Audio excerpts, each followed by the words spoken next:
Friends, দেখো আমরা ropeway থেকে নেমে এবার জুনাগড়ের দিকে যাচ্ছি। এই কান্নাকাটি শুরু, কারণ ওর বাবার হাতে একটা জলের বোতল ছিল, সেটা রোপওয়েতে ভুল করে রেখে চলে এসছে, তার জন্য এত কান্নাকাটি। ও জলের পর ব্যাগে নেই, বাবার হাতে। দেখো জুনাগড়ের দুর্গতে আমরা পৌঁছে গেছি।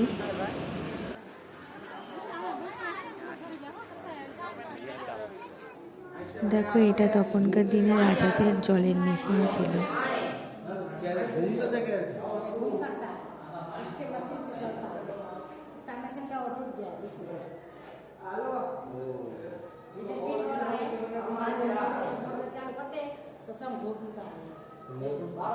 मोटर नहीं था इसका घुमाते बाद में चालू होता है ये अभी भी ओके